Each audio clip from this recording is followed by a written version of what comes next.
السلام علیکم دوستوں، صبر کا شادگی کا راستہ ہے۔ ایک شخص رات کے وقت اللہ اللہ کرتا تھا اور ذکر سے خوب لطف اٹھاتا تھا۔ ابلیس نے اسے کہا کہ تم بت کی مانند تب تک ایسے کرتے رہو گے، اللہ عز و جل کی جانب سے تو کبھی لبیک کا جواب نہیں آیا۔ وہ شخص دل شکستہ ہو گیا اور لیٹ گیا۔ خواب میں اسے حضرت خضر علیہ السلام کی زیارت ہوئی۔ انہوں نے دریافت کیا کہ تو نے اللہ عز و جل کا ذکر کیوں چھوڑ دیا؟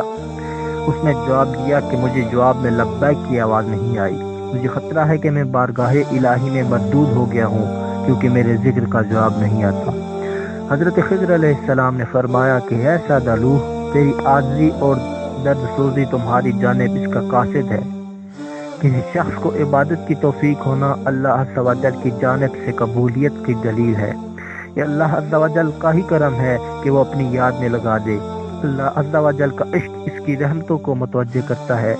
دعا کرنے والا ایک مرتبہ یا رب کہتا ہے تو اللہ عز و جل کی جانب سے چند بار لبیک کہنا بن جاتا ہے۔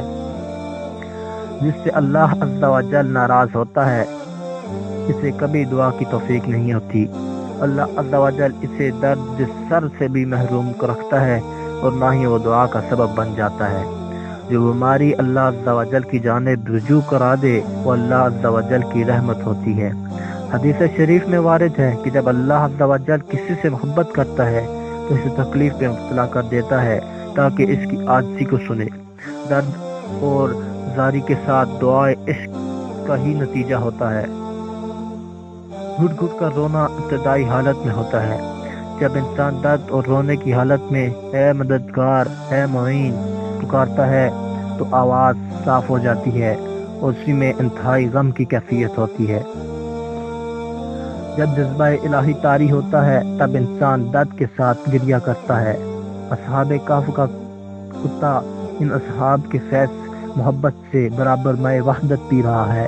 اے بھائی، ایسے کئی معمولی لباس والے ہوتے ہیں جنہیں کوئی نہیں جانتا۔ تمہارے لیے لازم ہے کہ جامع محبت کی طلب میں صبر کے ساتھ اپنی جان دے۔ ایک مجاہد جنگ کی سختیوں پر صبر سے فتح یاب ہو جاتا ہے۔ صبر کشادگی کا راستہ ہے اور تمام معاملات میں احتیاط سے کام لینا ضروری ہے۔ غفلت انسان کو منزل سے دور کر دیتی ہے۔ ہر نفسانی خواہش کے پیچھے بھاگنے والا تنکے کی مانند ہوتا ہے۔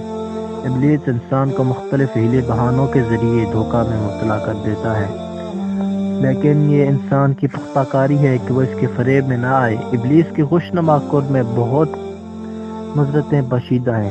دنیا کی دولت کی جھنکار انسان کو اس کے فریب میں مبتلا کر دیتی ہے۔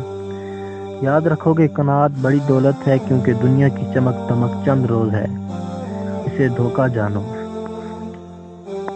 مقصود بیان یہ ہے، مولانا محمد جلال الدین رومی بیان کرتے ہیں کہ دنیا کے مکر و فریب سے بچو، یہ شیطان العین کے جانوں میں سے ہے۔ شیطان العین دولت کی حوث کے ذریعے انسان کو اپنے مکر میں مبتلا کرتا ہے اور پھر انسان ذلت کی گڑھوں میں دھستا چلا جاتا ہے۔ جی ہاں دوستو، یہ تھی آج کی چھوٹی سی ویڈیو۔ انشاءاللہ مزید ویڈیوز لے کے آتا رہوں گا۔ اللہ حافظ۔